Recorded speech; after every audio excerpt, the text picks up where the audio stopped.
Just for the information of the majority leader, yung appearance of the House prosecutors before the Senate kanina sanang 4 o'clock, June 2, appeared in the impeachment calendar prepared by the Senate President. Hindi ako may idea nun. At saka, when we read our Senate impeachment rules, wala din dun yun. Yes, but so your Honor is reading our Senate impeachment rules. Yes. Correct. So when we use the Senate in the Senate impeachment rules, we're talking about, we could be talking about the Senate as the impeachment court. Senator Tolentino, briefly, Senator Pimentel. Mr. President, while I still have the floor, can I request for some information from the Senate President, especially regarding the impeachment calendar that is issued, because you issued the first impeachment calendar was issued by the Senate President when we were already on break. I mean, Mr. President, tama po yun, di ba? That is correct. So, Mr. President, may we know when His Honor issued the first legislative calendar, impeachment calendar, which fixed June 2 as the time for receiving the House prosecutors, may we know the basis of the authority of the Senate President when he issued the first impeachment calendar, Mr. President? Article 1 of the impeachment rules, which says that the Senate President can set the date for the presentation of the articles of impeachment. Mention was made specifically of the Senate President. And also we were on recess. So the Senate President at that time, Your Honor, issued a suggested calendar of activities. I was very clear when I stated that. Subject to plenary approval when we resume, because you were already on recess at that time. The second notice sent by this representation was made also while we were on recess. And I also stated that it was subject to plenary approval and or reversal, as the case may be, given the load that we need to take up after the LEDAC meeting. So, yes, Mr. President, I noticed that no one from the majority was complaining about the original or initial impeachment calendar issued by the Senate President. So we were all looking forward to the date where there should be some action on the impeachment, which is Yes. June 2. Supposedly, yes. Yes, supposed to be. Kaninang 4 o'clock yung the prosecutors from the House of Representatives should have appeared before us to read the articles of impeachment. But then this was changed. So from June 2, changed by the Senate President also, now it's June 11 at 4 p.m. So if the authority used to issue the original calendar was based on the fact that we were on break, now that we are not on break, could not have the Senate President waited for 3 p.m. and then we discussed moving the June 2 4 p.m. to June 11 4 p.m.? Because, Your Honor, notice had to be given to the House with respect to the proposed change in schedule. And we could not decide on moving it after the House members are already here in the Senate. That was the reason behind it. That was His Honor's judgment call, Mr. President. Yes, Mr. President. Yes, Your Honor. Just on another matter, Mr. President, yung appearance ba ng House prosecutors ay nasa Senate impeachment rules, or you just took this from American practice, Mr. President? It is not in the rules. That was lifted from American practice, because what was done before was that the majority leader, the Senate majority leader, was the one that read the articles of impeachment that was referred to the Committee on Rules that triggered the convening of the impeachment court. When we researched on it, we thought it was more proper, given that we should have no part in it, in the impeachment trial, in the prosecution of the impeachment case, that the prosecutors should themselves read the articles of impeachment, as is the practice in the United States, where we lifted most of our impeachment rules. So it's an innovation. But although, had we done it, hindi naman, I don't think it would be fatal or make the proceedings infirm. So it's just not, to use the term of the majority leader, textually required under the existing Senate impeachment rules. Hindi pa ba? No. What was required by our rules, if at all, was the referral of the impeachment complaint in plenary. Because mere filing with the Secretary General does not often by itself operate as the receipt by the Senate in plenary, given that, as with any communication, it has to be referred in plenary, officially by the Senate as a body. Mr. President, Sige, Mr. President. Mr. President, with the permission, Senator Tolentino is recognized. Minority What is your Leader. pleasure, sir? Would the loaded question of the good minority leader,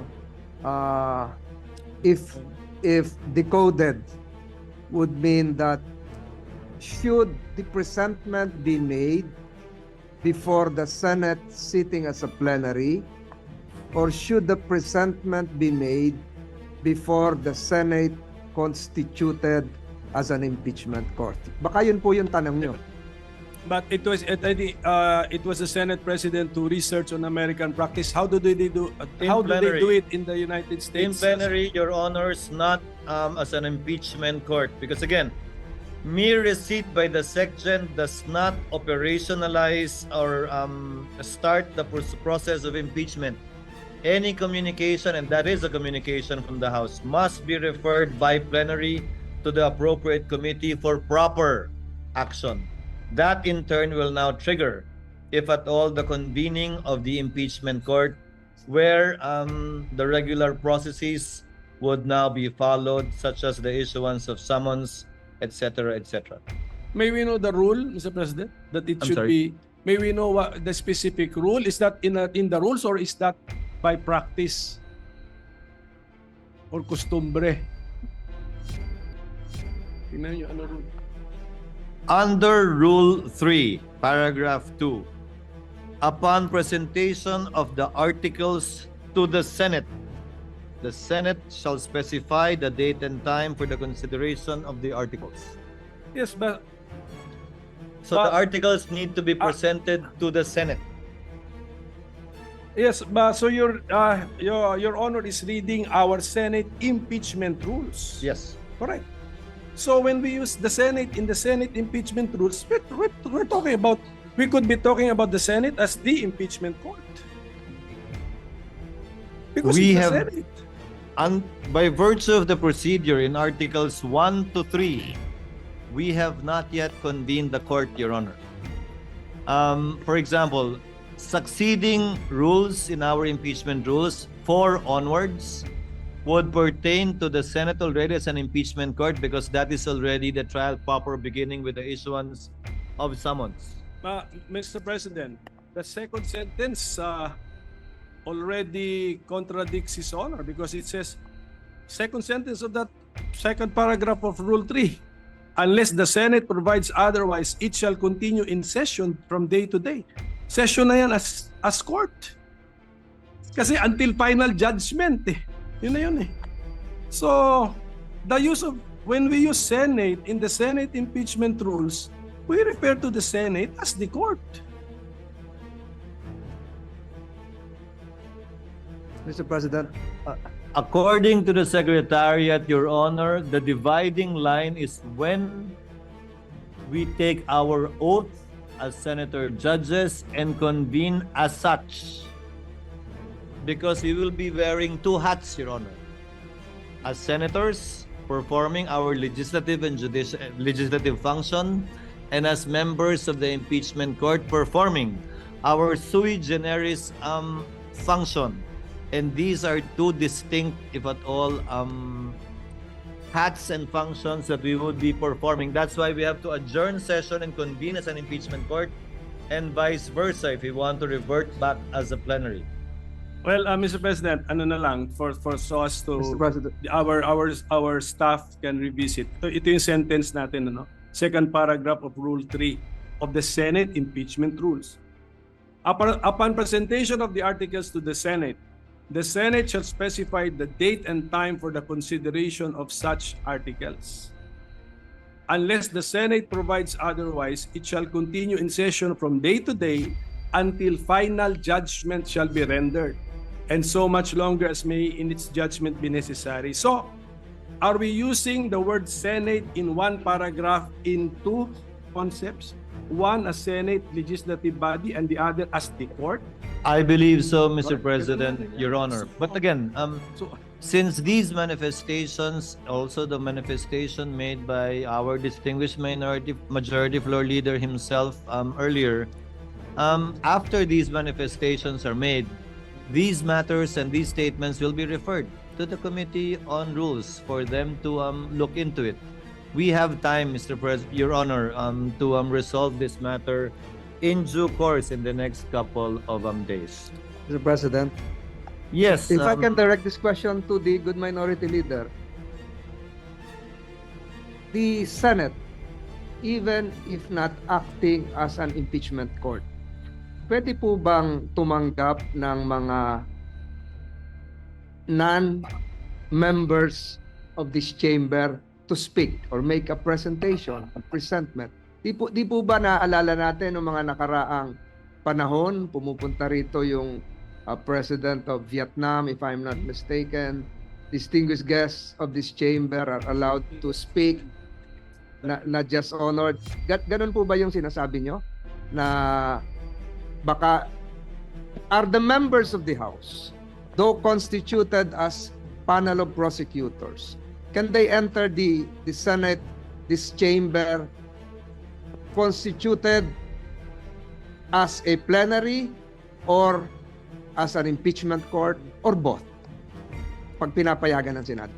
Baka ganun po siguro ang gustong malaman ng ating minority leader. Just for the information of the majority leader, yung appearance of the House prosecutors before the Senate kanina sanang 4 o'clock, June 2, appeared in the impeachment calendar prepared by the Senate President. Hindi ako may idea nun. At saka, when we read our Senate impeachment rules, wala din dun yun. So they will That's be why- appearing that's why before an impeachment court. That's, Yun po. that's why this is the request for information. Now, what did the Senate President have in mind when he scheduled this for June 2? And I think it's clearly, since 4 p.m. siya, it's clearly an appearance before Senate, Yes. the plenary session of the Senate. Again, the Yes. basis is U.S. practice. That is how they do it in the United States, where we lifted portions of our own impeachment rules. That's where it came from.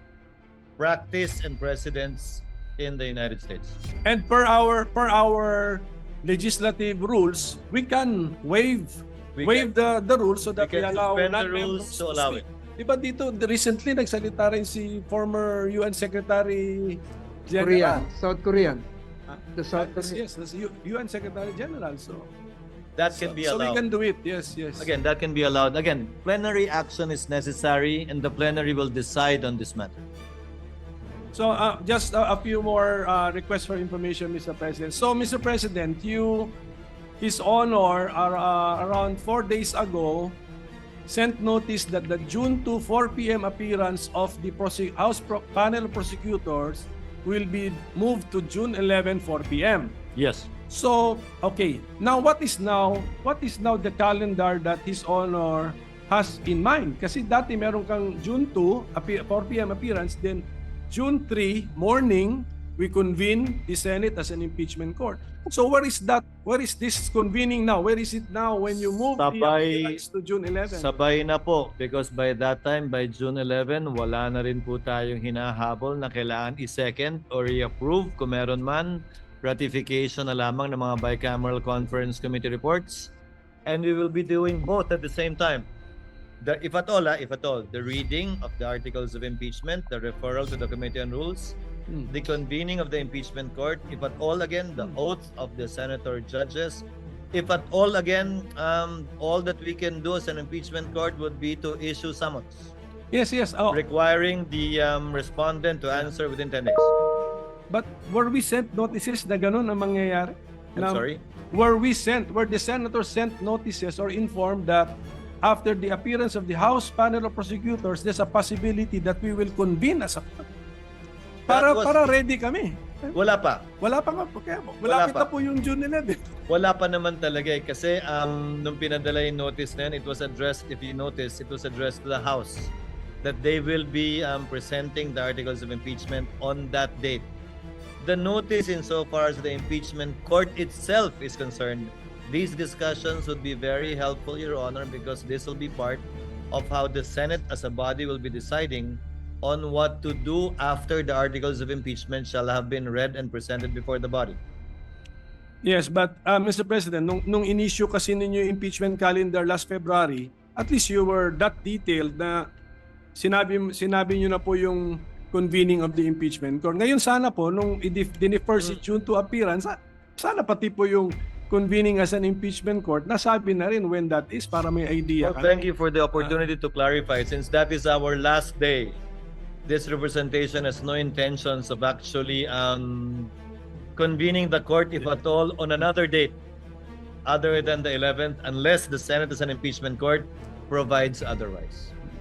So we will be convening on that date, barring any unforeseen circumstances, barring any procedural motions that will be made and will be settled by the plenary at that time.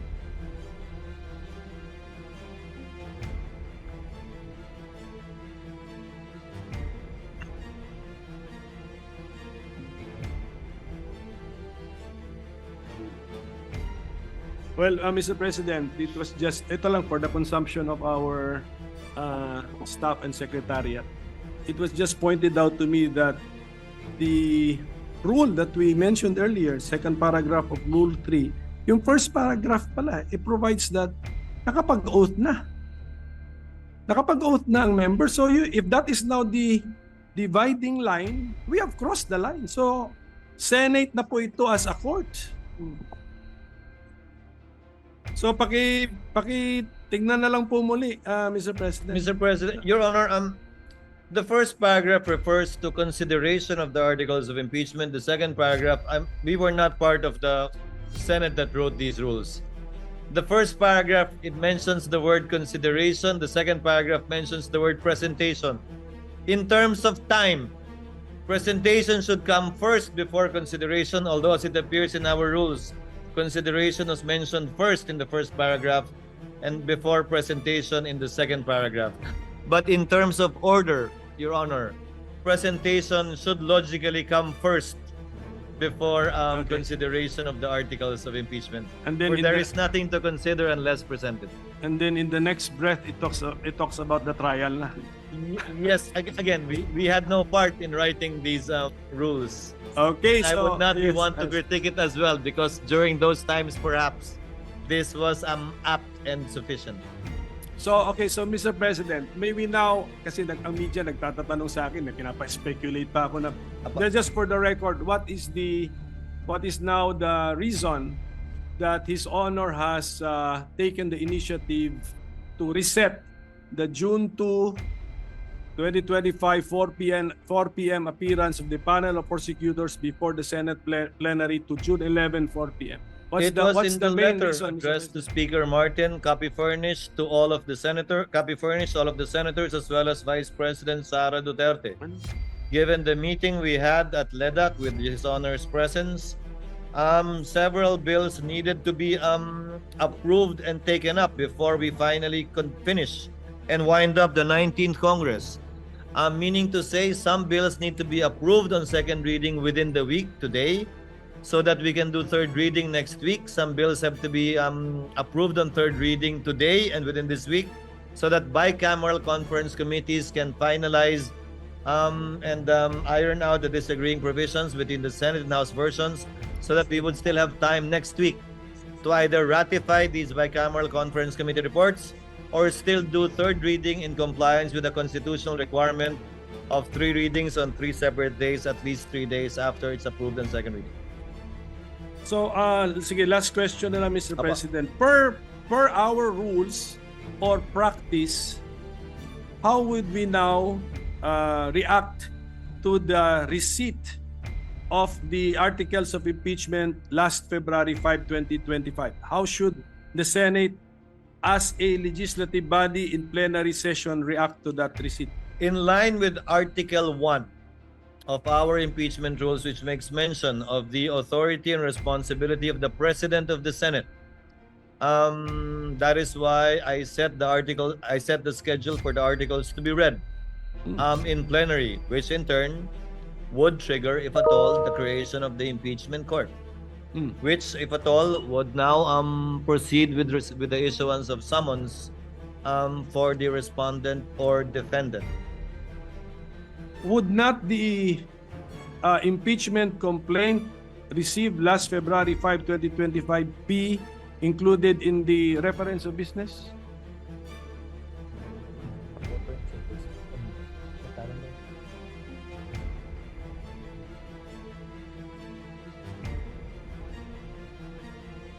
Ano ito? Ito ba yung person? It will be included in the reference of business, yes. Supposedly today, kung natuloy tayo today, but on June 11, so that it can be included in the agenda for that particular day. That's my point, Mr. President. Kung i-reference of business, why are we not doing it today? Anong damage kung gawin natin today? Pwede rin naman. Hindi pa tayo Yes. nagbabasa ng reference Yes, of yun na business. nga. eh. Sure. Pero wala, no? Are we doing it today? Kasi February 5 pa yun. That's why I'm mentioning the date that it was received, February 5. So, can we include it in the reference of business today? Kasi parang mas normal eh. Mas normal yun eh. Kung We will look into it, Your Honor. I tend to agree with this Honor's position. It's We just will no- take it up with the Secretary. It's just normal, Mr. Yes, President. yes, yes. Received last February 5, we're reporting out today. Okay?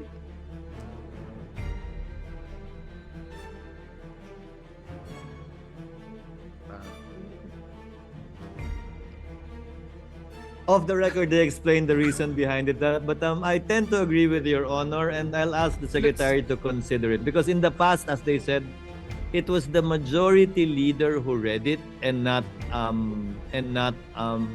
the prosecutors, supposedly. So it was included in the reference of business, referred to the Rules Committee, and the majority leader was the one who reported it out, quote unquote.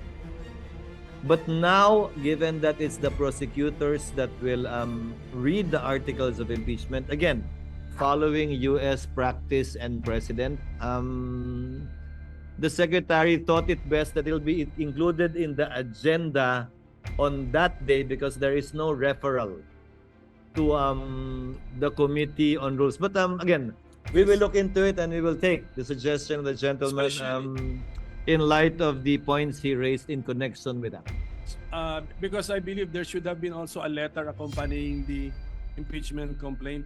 There must have been a cover letter from the House. So, parang ganon. So we can...